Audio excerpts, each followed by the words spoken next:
یا یہ رومیوں کی فوج ہو سکتی تھی۔ عیسائیوں میں جو افراتفری بپا ہوئی تھی وہ زیادہ ہو گئی اور وہ لڑنے کی ترتیب میں آنے لگے۔ گرد ابھی دور تھی، عیسائیوں نے تو محاصرہ اٹھا ہی دیا اور وہ بڑی تیزی سے ایک سمت کو روانہ ہو گئے۔ مسلمانوں نے قلعے کی دیواروں پر نعرے لگانے شروع کر دیے۔ گرد میں سے ایک فوج آہستہ آہستہ نمودار ہونے لگی۔ یہ مسلمانوں کی فوج تھی۔ عیسائیوں کو اس کی آمد کی اطلاع پہلے ہی مل گئی تھی۔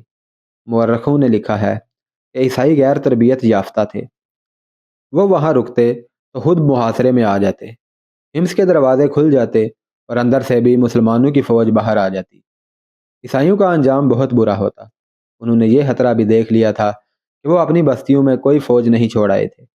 لڑائی کی صورت میں مسلمانوں نے انہیں شکست دے کر ان بستیوں پر ٹوٹ پڑنا تھا۔ مسلمانوں کی یہ فوج جو حمص میں محصور فوج کی مدد کو آئی تھی، وہ 4000 سوار تھے جو کاکا بن عمرو رضی اللہ تعالیٰ عنہ کے زیر کمان تھے۔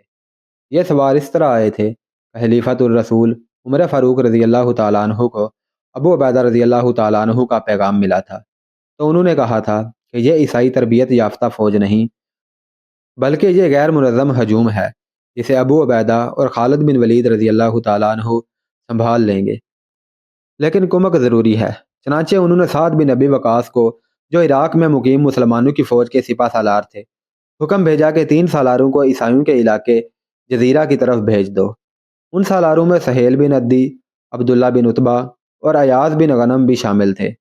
عمر فاروق رضی اللہ تعالیٰ عنہ نے حکم نامے میں یہ بھی لکھا تھا کہ سالار کاکا بن عمرو کو 4000 سوار دے کر ابو عبیدہ کی مدد کے لیے حمص بھیج دیا جائے۔ اس طرح کاکا محصور مسلمانوں کی مدد کو پہنچ گئے۔ انہیں معلوم نہیں تھا کہ حمص عیسائیوں کے محاصرے میں ہے۔ انہیں دیکھ کر ہی عیسائی محاصرہ اٹھا کر چلے گئے۔ امیر المومنین نے ٹھیک کہا تھا کہ یہ عیسائی کوئی منظم فوج نہیں، یہ عیسائیوں نے خود ہی ثابت کر دیا، اور اس کے ساتھ ہی عیسائیوں نے یہ بھی ثابت کر دیا کہ مسلمانوں کو عیسائیوں پر اعتماد نہیں کرنا چاہیے، اور مسلمان ارض شام کی فتح کو اس وقت تک مکمل نہ سمجھیں جب تک کہ وہ اندرونی خطروں کو بھی ختم نہ کر لیں۔ عیسائیوں کے اس جنگی اقدام سے واضح ہو گیا تھا کہ ہم مذہب ہونے کی وجہ سے یا مسلمان نہ ہونے کی وجہ سے ان کی دلچسپیاں اور وفاداریاں رومیوں کے ساتھ ہیں۔ خلیفہ کے حکم کے مطابق جزیرہ کے تمام علاقے کو مسلمانوں نے اپنی عملداری میں لے لیا۔ عیسائیوں کے خلاف کوئی تاریخی کارروائی نہیں کی گئی۔ اگر کہیں عیسائیوں نے مسلح مزاحمت کی تو ان کے خلاف جنگی کارروائی کی گئی۔ شمالی سرحد کو تحریب کاری سے بچانے کے لیے ابو عبیدہ رضی اللہ تعالیٰ عنہ نے سرحد پر جا کر حملے شروع کر دیے۔ اس سے شام میں امن و امان ہو گیا۔ عمر بن خطاب رضی اللہ تعالیٰ عنہ نے عدل و انصاف میں شہرت پائی ہے۔ عدل فاروقی ضرب المثل کے طور پر استعمال ہوتا ہے۔ ان کے عدل کی لاٹھی سے سب یکساں طور پر ہانکے جاتے تھے۔ ان کی لاٹھی غربت اور امارت، رنگ و نسل، آقا اور غلام کو نہیں پہچانتی تھی۔ اس دور میں خالد بن ولید کی ٹکر کا کون سا ایسا سالار تھا جس نے اسلام کو ارض شام، اردن اور فلسطین تک پھیلا دیا ہو؟ بیت المقدس کا فاتح جو کوئی بھی تھا، اس میں کسی شک و شبہ کی گنجائش نہیں کہ خالد بن ولید نہ ہوتے تو بیت المقدس کی فتح اتنی آسان بھی نہ ہوتی۔ عمر فاروق رضی اللہ تعالیٰ عنہ ذاتی طور پر جانتے تھے کیسر و کسریٰ کے خلاف بعض فتوحات اس لیے ممکن ہو سکی تھی کہ خالد بن ولید نے غیر معمولی طور پر دلیرانہ فیصلے کیے تھے۔ ابو عبیدہ بن جراح ٹھنڈے مزاج کے سالار تھے۔ اگر خالد بن ولید ان کے ساتھ نہ ہوتے تو رومیوں کے خلاف اتنی تیزی سے اتنی زیادہ کامیابیاں حاصل نہ کی جا سکتی۔ خود عمر فاروق خالد بن ولید رضی اللہ تعالیٰ عنہ کے معترف تھے، لیکن عمر فاروق کو جب خالد بن ولید رضی اللہ تعالیٰ عنہ کے خلاف ایک ایسی بات کا پتہ چلا جو اسلام کی روح کی منافی تھی تو انہوں نے فوری کارروائی کا حکم دے دیا۔ عمر فاروق نے سوچا تک نہیں کہ خالد بن ولید رضی اللہ تعالیٰ عنہ کی جو قدر و قیمت ہے وہ اتنی زیادہ ہے کہ یہ چھوٹا سا الزام ہضم بھی کیا جا سکتا ہے۔ بعض مورخوں نے لکھا ہے کہ عمر بن خطاب رضی اللہ تعالیٰ عنہ نے مسند خلافت پر بیٹھتے ہی تمام دستوں میں ایک ایک دو مخبر رکھ دیے تھے جو سالاروں اور دیگر عہدیداروں کی ذاتی سرگرمیوں پر نظر رکھتے تھے۔ جب شام میں امن و امان ہو گیا اور خالد بن ولید کو کنسرین کا حاکم بنا دیا گیا، عمر فاروق رضی اللہ تعالیٰ عنہ کو مدینہ میں اطلاع ملی کہ خالد بن ولید نے ایک شاعر کو جس کا نام اشد بن قیس تھا 10,000 درہم صرف اس لیے انعام کے طور پر دیے ہیں کہ اس نے کنسرین میں جا کر خالد بن ولید کی فتوحات کو خراج تحسین پیش کرنے کے لیے ایک قصیدہ پڑھا تھا۔ اشد بن قیس بنو کنندہ کا سردار تھا اس نے شاعری اور مدح سرائی کو پیشہ بنا لیا تھا۔ وہ اور اس جیسے چند اور شاعر سالاروں اور حاکموں وغیرہ کے ہاں جاتے، قصیدہ پڑھتے اور تحفے تحائف اور انعام و اکرام وصول کرتے تھے۔ اس زمن میں اشد کنسرین خالد بن ولید کے ہاں جا پہنچا۔ خالد بن ولید امیر باپ کے بیٹے تھے۔ انہوں نے غربت دیکھی ہی نہیں تھی، شہزادوں کی طرح پلے بڑے تھے۔ یہ تو ان کی عظمت تھی کہ صحیح معنوں میں شہزادہ ہوتے ہوئے انہوں نے آدھی عمر میدان جنگ میں پیش قدمیوں میں زمین پر سوتے اور گھوڑے کی پیٹھ پر گزار دی تھی۔ وہ طبعاً خوش ذوق تھے، فیاض تھے، ہر حسین چیز کے دل داتا تھے۔ انہوں نے اس شاعر کو جو انعام دیا تھا وہ اپنی جیب سے دیا تھا۔ اس وقت سالار اس سے زیادہ امیر ہوتے تھے، جس کی وجہ یہ تھی کہ دشمن کے جس سالار کو وہ ذاتی مبارزت میں شکست دیتے تھے ان کے تمام تر مال و دولت کے خود حقدار ہوتے تھے۔ اس کے علاوہ انہیں مال غنیمت میں سے بھی حصہ ملتا تھا۔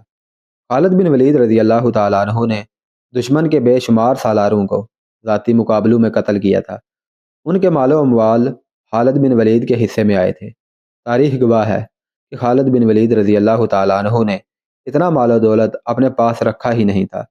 مورخوں نے لکھا ہے کہ شام کی جنگ ختم ہوئی تو خالد بن ولید نے اپنے سوار دستے کے سواروں کو اپنی جیب سے نقد انعامات دیے تھے۔ ان کے سوار دستے نے جو کارنامے کر دکھائے تھے وہ ہم بیان کر چکے ہیں۔ وہ اس سے بھی بڑے انعام کے حقدار تھے، لیکن خلافت مدینہ کی نگاہ میں انعام کا تصور کچھ اور تھا، اور وہی اسلام کی روح کے عین مطابق تھا۔ عمر بن خطاب رضی اللہ تعالیٰ عنہ نے تاریخ اسلام کے مشہور مؤذن بلال حبشی رضی اللہ تعالیٰ عنہ کے ہاتھ ابو عبیدہ بن جراح کو ایک تحریری حکم نامہ بھیجا۔ خالد بن ولید کو مجاہدین کی جماعت کے درمیان کھڑا کرو، اس کے سر سے دستار اتارو، دستار سے اس کے ہاتھ پیٹھ کے پیچھے باندھو، ٹوپی بھی اس کے سر سے اتار دو، پھر اس سے پوچھو کہ اس نے ایک شاعر اشد بن قیس کو انعام اپنی جیب سے دیا ہے یا مال غنیمت سے۔ اگر وہ اقبال کرے کہ مال غنیمت میں سے دیا ہے تو اسے خیانت میں پکڑو، اگر اس نے اپنی جیب سے دیا ہے تو اس پر اسراف کا الزام عائد کرو۔ ان میں سے جس الزام کا بھی وہ اعتراف کرتا ہے اس کی پاداش میں اسے اس کے موجودہ عہدے سے معزول کر دو اور اس کی جگہ تم خود کام کرو۔ یہ عربوں کا رواج تھا کہ جس پر کوئی الزام ہوتا تھا اس کے ہاتھ اسی کی بگڑی سے باندھ کر لوگوں کے سامنے پوچھا جاتا تھا کہ اس نے یہ جرم کیا ہے یا نہیں۔ ایک عام آدمی کے ساتھ یہی سلوک ہوتا تھا، لیکن عمر فاروق نے خالد بن ولید رضی اللہ تعالیٰ عنہ جیسے عظیم اور تاریخ ساز سالار کو بھی عام آدمی کی سطح پر کھڑا کر دیا۔ مورخوں نے لکھا ہے کہ ابو عبیدہ نے جب یہ حکم نامہ پڑھا تو ان پر سناٹا طاری ہو گیا۔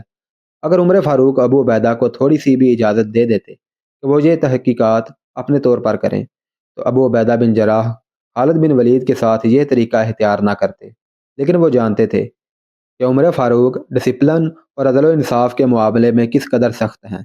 اس وقت ابو عبیدہ حمص میں اور خالد بن ولید کنسرین میں تھے۔ ابو عبیدہ نے قاصد کو بھیجا کہ وہ کنسرین سے خالد بن ولید کو بلا لائیں۔ قاصد نے جب خالد بن ولید کو پیغام دیا تو خالد بن ولید رضی اللہ تعالیٰ عنہ اچھل کر اٹھے۔ خدا کی قسم، خالد بن ولید نے نعرہ لگانے کے انداز میں کہا، مجھے ایک اور جنگ لڑنے کے لیے بلایا گیا ہے۔ خالد بن ولید اس خوشی کو دل میں بسائے حمص پہنچے کہ رومیوں یا بازنطینیوں کے خلاف کوئی بڑی جنگ لڑی جانے والی ہے۔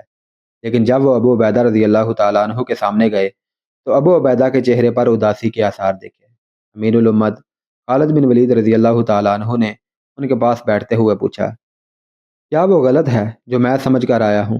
ابو سلیمان، ابو عبیدہ نے غم سے بوجھل آواز میں خالد بن ولید سے کہا، امیر الامت نے تجھ پر الزام عائد کیا ہے کہ تو نے 10,000 درہم اشد کو دیے ہیں۔ وہ اگر مال غنیمت سے دیے ہیں تو یہ خیانت کا جرم ہے، اور اگر اپنی جیب سے دیے ہیں تو یہ فضول خرچی ہے جو اسلام کی نگاہ میں ناجائز ہے۔ بلال یہی جواب لینے آیا ہے۔ خالد بن ولید کا رد عمل یہ تھا کہ ان پر خاموشی طاری ہو گئی۔ ابو عبیدہ نے ایک بار پھر پوچھا، لیکن خالد بن ولید کے منہ سے ایک لفظ بھی نہ نکلا۔ دراصل ابو عبیدہ چاہتے تھے کہ خالد بن ولید رضی اللہ تعالیٰ عنہ کچھ نہ کچھ ضرور کہیں تاکہ وہ طریقہ اختیار نہ کرنا پڑے جو امیر المومنین نے اختیار کرنے کو لکھا تھا۔ خالد بن ولید پر ایسا اثر ہوا کہ انہوں نے بلال حبشی رضی اللہ تعالیٰ عنہ کی طرف دیکھا بھی نہیں۔ آخر ابو عبیدہ نے بلال حبشی کی طرف دیکھا۔ اس کا مطلب یہ تھا کہ بلال حبشی عربوں کے رواج کے مطابق خالد بن ولید سے بیان لیں۔ بلال حبشی پورا حکم لے کر آئے تھے۔ انہوں نے کارروائی مکمل کر کے جانا تھا۔ خالد بن ولید نے تھوڑی سی مہلت مانگی جو انہیں دے دی گئی تھی۔ یہ مہلت تو انہیں ملنی ہی تھی کیونکہ دستور کے مطابق تمام فوج کو اکٹھا کرنا تھا، اس کے سامنے خالد بن ولید سے اعتراف جرم کرانا تھا۔ خالد بن ولید کی ایک بہن فاطمہ ہمس میں رہتی تھیں۔ خالد بن ولید ان کے پاس گئے اور انہیں بتایا کہ عمر فاروق نے ان پر کیا الزام عائد کیا ہے۔ بہن سے مشورہ لینے کی ضرورت یہ پیش آئی تھی کہ عمر فاروق رضی اللہ تعالیٰ عنہ خالد بن ولید رضی اللہ تعالیٰ عنہ کے قریبی رشتہ دار تھے۔ فاطمہ نے بڑے دکھ سے عمر فاروق کے خلاف ایک بات کہہ دی۔ خالد بن ولید پہلے ہی مغموم اور کسی حد تک مشتعل بھی تھے۔ انہیں اپنی بہن کا مشورہ اچھا لگا اور وہ واپس ابو عبیدہ بن جراح کے پاس چلے گئے۔ امین الامت خالد بن ولید نے کہا، میں نے کوئی جرم نہیں کیا، میں کوئی بیان نہیں دوں گا۔ اس کے بعد زمین و آسمان نے جو منظر دیکھا، اسے دیکھ کر بھی کوئی فرد یقین نہیں کرتا تھا کہ یہ سلوک اس عظیم شخصیت کے ساتھ ہو رہا ہے جو عظمت اسلام کا ستون ہے اور جس کے بغیر اسلام اس جگہ تک نہ پہنچتا۔ جہاں خالد بن ولید کے ہاتھ ان کی پیٹھ کے پیچھے ان کی دستار سے بندھے ہوئے تھے، ان کے سر سے ٹوپی اتری ہوئی تھی اور وہ زمین پر دو زانو بیٹھے ہوئے تھے، اور بلال حبشی رضی اللہ تعالیٰ عنہ ان کے سامنے کھڑے اعتراف جرم کرا رہے تھے۔ اے ابن ولید، بلال حبشی رضی اللہ تعالیٰ عنہ پوچھ رہے تھے، تو نے اشد کو 10,000 درہم اپنی جیب سے دیے ہیں یا مال غنیمت سے؟ خالد بن ولید کے چہرے کا رنگ اڑا ہوا تھا، وہ خاموش رہے۔ بلال حبشی نے ایک بار پھر پوچھا۔ خالد بن ولید پھر بھی خاموش رہے۔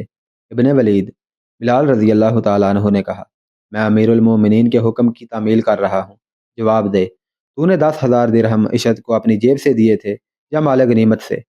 اپنی جیب سے، خالد بن ولید رضی اللہ تعالیٰ عنہ نے آخر جواب دیا۔ بلال حبشی نے ان کے ہاتھ کھول دیے اور اپنے ہاتھوں پگڑی ان کے سر پر رکھی۔ ہم سب پر امیر المومنین کے حکم کی تعمیل فرض ہے، بلال حبشی نے کہا۔ ہم ہر سالار کی عزت کرتے ہیں۔ وہاں جتنی فوج تھی اس پر خاموشی طاری تھی۔ اس خاموشی میں اضطراب چھپا ہوا تھا، ہر کسی کے چہرے پر گلہ اور شکوہ تھا۔ کم از کم خالد بن ولید کے ساتھ ایسا سلوک نہیں ہونا چاہیے تھا، لیکن نظم و ضبط کا تقاضا تھا کہ ایک جائز کارروائی کے خلاف کوئی نہیں بول سکتا تھا۔ ابو عبیدہ رضی اللہ تعالیٰ عنہ اور بلال حبشی رضی اللہ تعالیٰ عنہ کی بھی کیفیت یہی تھی، وہ آنکھیں اوپر کر کے نہیں دیکھتے تھے، ان کی نظریں زمین پر لگی ہوئی تھیں۔ خالد بن ولید اس خیال سے گھوڑے پر سوار ہوئے اور وہاں سے نکل آئے کہ معاملہ یہیں پر ختم ہو گیا ہے۔ 7-8 دن گزر گئے، خالد بن ولید رضی اللہ تعالیٰ عنہ کو کوئی حکم نہ ملا۔ وہ ہمس گئے اور ابو عبیدہ سے ملے۔ ابو سلیمان ابو عبیدہ بن جراح نے امیر المومنین کا حکم نامہ خالد بن ولید کے سامنے کرتے ہوئے کہا، یہ پڑھ لو۔ یہ وہ حکم نامہ تھا جو امیر المومنین نے ابو عبیدہ کی طرف بھیجا تھا کہ خالد بن ولید جو بھی اعتراف کریں انہیں معزول کر دیا جائے۔ تجھ پر اللہ کی رحمت ہو امین الامت۔ خالد بن ولید رضی اللہ تعالیٰ عنہ نے ابو عبیدہ سے کہا، امیر المومنین کا یہ حکم مجھے اسی روز کیوں نہ سنا دیا؟ خدا کی قسم ابو سلیمان ابو عبیدہ رضی اللہ تعالیٰ عنہ نے کہا، مجھے اندازہ تھا اس دکھ کا جو تجھے ہونا تھا، میں اپنی زبان سے تجھے دکھ نہیں دے سکتا تھا، یہ دکھ میرے لیے بھی کم نہیں کہ تجھے معزول کر دیا گیا ہے۔ خالد بن ولید خاموشی سے اپنے گھوڑے پر سوار ہوئے اور ہمس سے نکل آئے۔ تاریخ یہ بتانے سے قاصر ہے کہ اس وقت خالد بن ولید رضی اللہ تعالیٰ عنہ کیا سوچ رہے تھے، ان کی جذباتی دنیا میں کیسے کیسے زلزلے آ رہے تھے۔ انہوں نے اپنی جیب سے یہ انعام دیا تھا، اسے وہ جرم نہیں سمجھتے تھے، وہ یہی سمجھتے تھے کہ انہیں جو سزا دی گئی ہے وہ بہت سنگین ہے۔ ان کی زندگی میں یہ دوسرا موقع تھا کہ وہ سوچوں اور خیالوں کی بھول بھلائیوں میں بھٹکتے سفر کر رہے تھے۔ ایک روز جب وہ مکہ سے مدینہ کو تنہا جا رہے تھے، انہوں نے مدینہ جا کر رسول اکرم صلی اللہ علیہ وسلم کے دست مبارک پر اسلام قبول کرنا تھا، اور اب وہ ہمس سے اپنی معزولی کا حکم سن کر کنسرین کو جا رہے تھے۔ ان کے ذہن میں اضطراب کا، رنج و الم کا اور نہ جانے کیسی کیسی سوچوں کا طوفان اٹھتا تھا، اور وہ اس طوفان کے زناٹے سنتے جا رہے تھے۔ گھوڑے نے انہیں کنسرین پہنچا دیا۔ شہر کے اندر جاتے ہی انہوں نے اپنے اس گھوڑ سوار دستے کو بلایا جو انہوں نے اپنے ہاتھوں تیار کیا تھا۔ یہ چنے ہوئے سواروں کا دستہ تھا۔ اس دستے نے اپنے سے کئی گنا قوی دشمن کے پاؤں اکھاڑے تھے۔ اس دستے سے خالد بن ولید رضی اللہ تعالیٰ عنہ کو بہت ہی پیار تھا۔ ابھی کل ہی کی بات تھی کہ اس دستے کے سامنے کھڑے ہو کر خالد بن ولید رضی اللہ تعالیٰ عنہ کہا کرتے تھے کہ دشمن پر ٹوٹ پڑو۔ آج وہ اسی دستے کے سامنے رنج و علم کا مرقع بنے اپنے گھوڑے پر بیٹھے تھے۔